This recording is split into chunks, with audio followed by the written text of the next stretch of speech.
오늘 이 시간에는 말씀을 듣게 하라 이와 같은 제목으로 신명기 말씀을 나눠보도록 하겠습니다.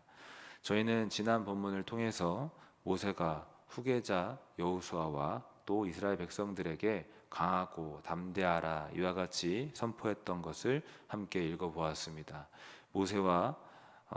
모세는 여호수아와 이스라엘 백성들에게 꼭 당부하기를 너희는 강하고 담대해야 된다. 하나님이 너희와 함께 하시기 때문에 그렇게 믿고 나아갈 수 있다라는 말씀을 했었던 것을 우리가 기억할 수 있는데, 오늘 본문에서는 모세가 제사장들과 장로들에게 써준 그 율법을 면제년의 초막절에 온 백성들이 듣게 하라는 그 내용이 담겨 있습니다. 즉 말씀을 듣게 함으로, 말씀을 선포함으로 하나님을 경외하는 법을 온 백성들이 배우도록 하였던 것입니다.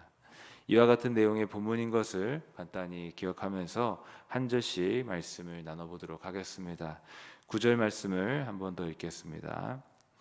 또 모세가 이 율법을 써서 여호와의 언약궤를 메는 레위 자손 제사장들과 이스라엘 모든 장로에게 주고. 9절을 보시면 모세가 율법을 썼다라고 합니다. 이 말씀은 모세가 말로만 율법을 전했던 게 아니라 율법을 글로 써서 남겼다라는 것을 말씀하고 있는데, 이 율법은 당연히 모세가 자신의 사사로운 의견이나 주장을 받아 쓴 게 아니라 하나님께 받은 말씀을 기록한 것인 줄로 믿습니다. 여러분, 이처럼 주의 종은 하나님께 받은 말씀을 자신의 사견이나 어떤 주장을 증거하는 게 아니라 하나님께 받은 말씀을 기록하고 전하고 선포해야 될 사명이 있는 줄로 믿습니다. 그리고 써놓았다라는 이 말씀은 들은 것을 잊지 않으려고 주의하고 노력했다라는 것을 의미하기도 하는데, 이와 마찬가지로 우리는 들은 말씀이 흘러 떠내려가지 않도록 주의해야 될 줄로 믿습니다. 구원의 말씀, 은혜의 말씀이 내 마음속에 항상 머물도록, 그 말씀 속에 살아갈 수 있도록 항상 주의하고 그 말씀을 간직할 수 있는 우리 모두가 되어야 될 줄로 믿습니다. 그리고 다시 구절을 보시면 누구에게 이 율법을 주었다라고 하냐면 레위 자손 제사장들과 이스라엘 모든 장로들입니다. 이들은 누구인가? 간단히 말해서 이스라엘 백성들을 지도해야 되는 지도자격인 사람들입니다. 백성들에게 하나님의 율법을 주고 그 율법에 따라 백성들이 살게 하려는 지도자적인 역할을 해야 되는 사람들입니다. 그렇다면 모세는 왜 제사장들에게만도 아니고 장로들에게만도 아니고 왜 이 두 부류의 사람들, 즉 제사장들과 장로들 모두에게 율법을 맡겼을까? 이에 대하여서는 율법 안에 의식과 제사법의 내용은 제사장에게 맡기고, 또 율법 안에 도덕법의 내용들은 장로들에게 맡기기 위함이었다라고 합니다. 다시 말해서 율법 안에는 두 영역이 있습니다. 의식법과 제사법, 그리고 도덕법, 이렇게 두 가지로 나눠질 수 있는데, 각각 맡기기 위해서 제사장과 장로들 모두를 불러서 그들에게 율법을 맡겼다라는 것입니다. 자, 그리고 10절을 보시면 이제 이렇게 기록되어 있습니다.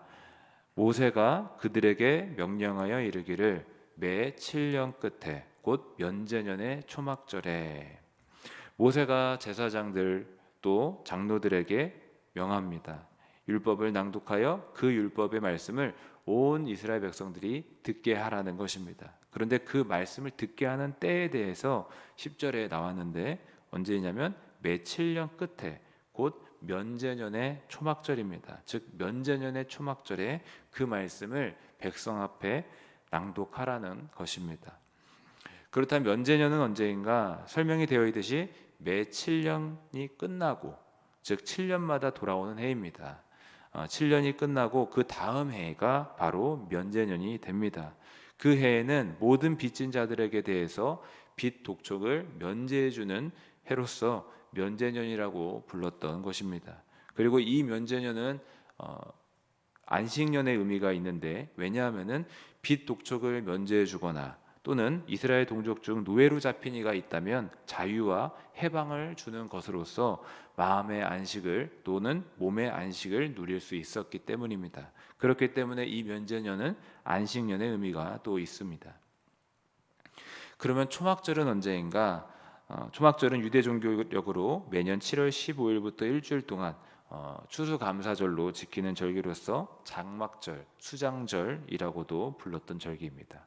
그러니까 10절의 말씀을 한마디로 정리해 보면 7년이 지난 다음에 면제년에 초막절에 온 백성들에게 주의 율법의 말씀을 낭독하여 그들이 듣게 하라는 것입니다. 말씀을 듣게 하라라고 이렇게 기록이 되어 있습니다. 그리고 이제 이어서 11절을 읽어보면은 온 이스라엘이 내 하나님 여호와 앞 그가 택하신 곳에 보일 때에 이 율법을 낭독하여 온 이스라엘에게 듣게 할지니라고 해서 앞서 10절에서는 때에 대해서 나왔다면 11절에서는 장소에 대해 나오게 됩니다. 내 하나님 여호와 앞 그가 택하신 곳입니다. 여러분, 하나님께서 택하신 곳이 있는 줄로 믿습니다. 그 하나님의 택하신 곳이 오늘 이 날에는 바로 이 성전, 우리 영일교회가 되는 줄로 믿습니다. 영일교회에서 하나님의 말씀을 항상 귀 기울여 들으시고 이 말씀이 우리 가슴에 항상 머물게 하시는 저와 우리 모든 성도님들 되시기를 주님의 이름으로 축복합니다. 이제 12절을 한 번 더 읽어보도록 하겠습니다. 곧 백성의 남녀와 어린이와 내 성읍 안에 거류하는 타국인을 모으고 그들에게 듣고 배우고 내 하나님 여호와를 경외하며 이 율법의 모든 말씀을 지켜 행하게 하고. 12절의 말씀은 무슨 뜻일까 보니까 모세가 면제년의 초막절 하나님께서 택하신 곳으로 모인 백성들에게 말씀을 듣게 했던 그 이유에 관한 것입니다. 즉 모세가 장로들을 부르고 제사장들을 불러서 그들로 하여금 백성들에게 말씀을 듣게 하라라고 했던 그 이유에 관한 것입니다. 말씀을 듣게 한 이유는 무엇입니까? 간단하기로 그 말씀을 듣고 배우고 하나님을 경외하고자 함이었습니다. 그 말씀을 지키게 하기 위함이었습니다. 여러분, 우리가 하나님의 말씀을 왜 듣고 배울까요? 하나님을 경외하는 법을 배우기 위함입니다. 나아가 그 말씀대로 살게 하기 위함입니다. 그리고 이 말씀을 뒤집어서 생각해 보면 하나님을 경외하고 순종하기 위해서라면 반드시 말씀을 들어야 되고 배워야 된다는 것입니다. 여러분, 하나님께서는 자신의 뜻과 성품과 사랑과 능력과 지혜와 그분의 역사와 이 모든 것들을 말씀을 통해서 드러내셨습니다. 따라서 말씀을 볼 때 비로소 하나님의 세계와 하나님의 것들을 우리가 알 수 있게 됩니다. 그리고 하나님을 알게 되므로 결국 하나님을 존중히 여길 수 있게 되며 그 말씀의 깊이를 알며 순종할 수 있게까지 되는 것입니다.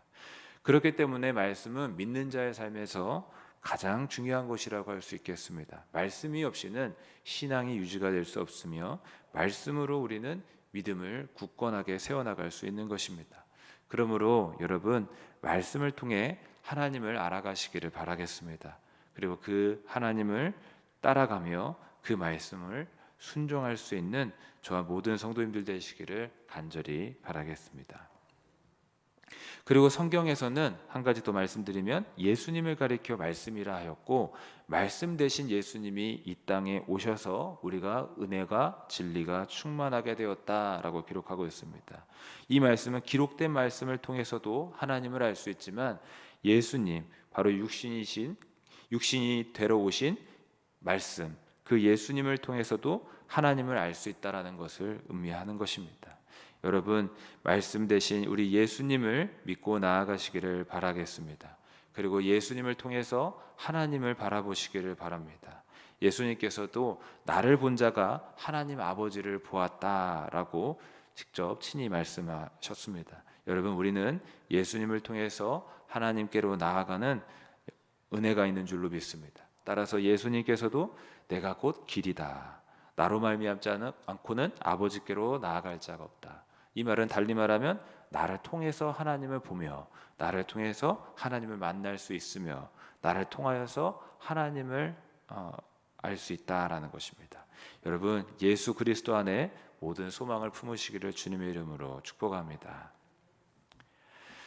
그런데 다시 12절을 보시면 말씀을 배우는 대상이 어떤 한 부류가 아님을 보여줍니다. 백성의 남녀뿐 아니라 어린이도 포함되어 있습니다. 또한 타국인도 포함되어 있는데 이것은 하나님의 말씀은 어떤 특정 대상에게만 해당되는 또는 어떤 특정 부류에게만 필요한 말씀이 아니라고 는 것을 우리에게 의미하겠습니다.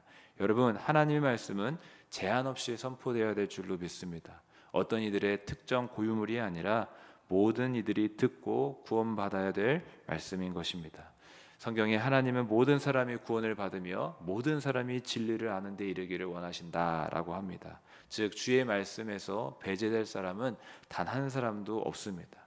따라서 모든 이들에게 제한 없이 복음을 증거하시는 저와 모든 성도님들 되시기를 주님의 이름으로 축복합니다. 마지막 13절을 함께 읽어보겠습니다.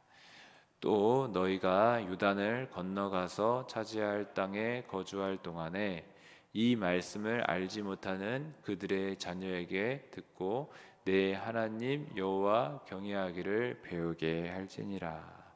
계속적으로 반복되는 말씀이 나옵니다. 보시면 이 말씀을 알지 못하는 그들의 자녀에게 듣고, 즉 이 말씀은 말씀 교육이 자녀 세대에게까지, 다음 세대에게까지 잘 이어져야 된다라는 것을 의미하는데, 왜 그러합니까? 하반절에 내 하나님 여호와기를 배우게 할지니라, 이 말씀처럼 하나님을 경외하는 자들이 많이 나오게 하기 위함입니다.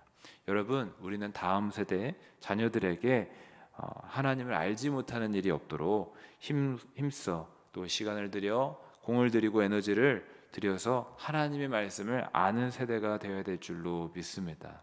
어린 자녀를 비롯해 청년에 이르기까지 하나님이 어떤 분이신지, 예수 그리스도가 우리의 구주가 되심을, 또는 기도를 왜 해야 되는지, 왜 회개해야 되는지, 왜 우리가 11조와 헌물을 드리며 하나님을 경외하는 법을 익혀야 되는지, 이런 모든 신앙의 진리를 다 전달해 줘야 되는 것입니다. 그래야 우리 다음 세대들이 저절로 하나님을 따라가는 게 아니라 전수받고 배운 대로 하나님을 따라가게 되는 줄로 믿습니다. 세상은 참으로 혼탁하고 더더욱 진리와 다른 길로 많이 가고 있는 것 같습니다. 미혹하는 것들이 참 많다라는 이야기입니다. 혼탁한 가나안 땅처럼 우상의 문화와 더러운 죄악들이 가득한 곳입니다. 이와 같은 시대적 상황 속에서 우리가 우리 자녀를 지키는 길은 계속 주의 말씀을 가르치는 것입니다. 그렇게 할 때 자녀들 가운데 믿음의 자녀들이 나타나고 하나님을 알고 또 주께 기도하며 순종하게 되는 줄로 믿습니다. 말씀을 정리하면서 오늘 우리가 살아가는 이유가 무엇인가를 한번 생각해 봅니다. 우리는 하나님을 경외하는 자로 서기 위함인 줄로 믿습니다. 하나님을 예배하기 위함인 줄로 믿습니다. 우리를 사랑하시고 우리를 부르시고 우리에게 사명을 주신 그 하나님을 따라가기 위함인 줄로 믿습니다. 그리고 이를 위해서 제일 중요한 것은 바로 주의 말씀을 듣고 배우는 것입니다. 왜냐하면 말씀 안에 하나님의 모든 세계가 담겨 있고 하나님의 성품이 담겨 있으며 하나님의 뜻과 계획과 그분의 모든 역사가 담겨 있기 때문입니다. 여러분, 말씀을 배우시고 또 듣게 하시는 저와 모든 성도님들 되시기를 간절히 바랍니다. 특별히 그 말씀을 다음 세대, 믿음의 세대에게 증거할 수 있는 저와 모든 성도님들 되어 이 자녀들이, 우리가 사랑하는 자녀들이 믿음으로 세상을 이기게끔 하는 우리가 될 수 있기를 간절히 소망합니다.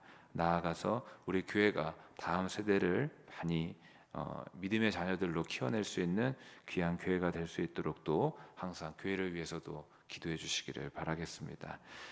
기도하겠습니다.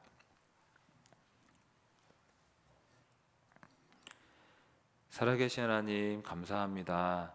오늘도 주의 말씀을 듣고 묵상할 수 있게 하시고 말씀을 가까이 할 수 있는 모든 은혜를 주시니 감사합니다.